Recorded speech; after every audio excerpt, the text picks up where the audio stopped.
Hello and welcome back, everyone. I'm David, of course, with Agricultural Economic Insights, and I just wanted to highlight, the chart of the week here. And the article that we're featuring this week is China's 2024 Ag Shopping List, and total purchases of ag goods from China is down this year. Just a few years ago, we were at a record of $40 billion worth of purchases annually. Now we're back to 27 billion. Somewhere between 25 and 30 billion is sort of that pre-trade war spot that we were in between 2015, 16, and 17. We were also in that zone in 2020, before corn purchases and soybean purchases, but really corn and beef really took off.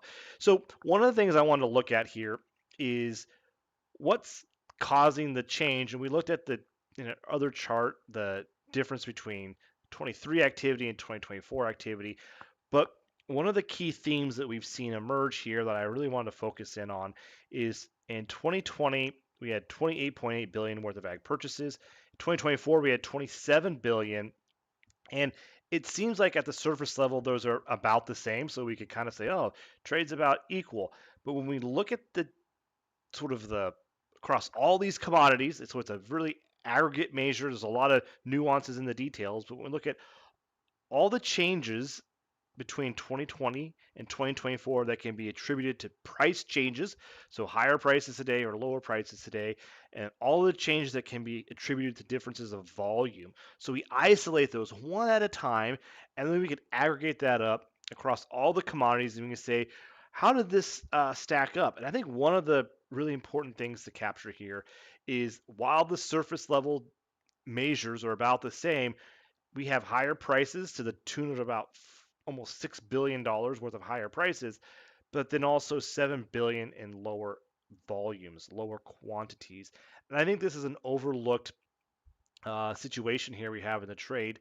And we talked about this a few weeks ago. We wrote about it a few weeks ago, at least, with respect to the differences in the ag deficit between imports and exports. We had a sluggish quantity story on the export side. Imports have had a pretty steady annual growth in the quantities or volumes of imports.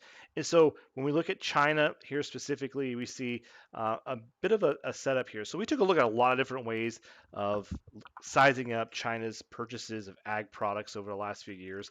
And one of the big takeaways, even at some of the product levels, there was either declines, like we saw a drastic change in corn, or we saw some unchanges, sort of neutral changes like we saw in soybeans. So there just weren't a lot of commodities, at least the big ones that we were looking into, that had big volume increases, sort of neutral to down across the board.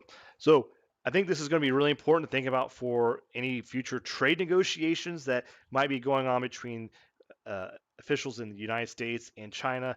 First question is, how do you set a benchmark when we've had prices go much higher and much lower, and then how do you offset this decline in the volumes? So we'll keep an eye on this and we'll see how things unfold. But I think this decline in purchases from China, the price story and the quantity story will be really important to keep in mind, especially in light of the trade uncertainty and the trade tensions.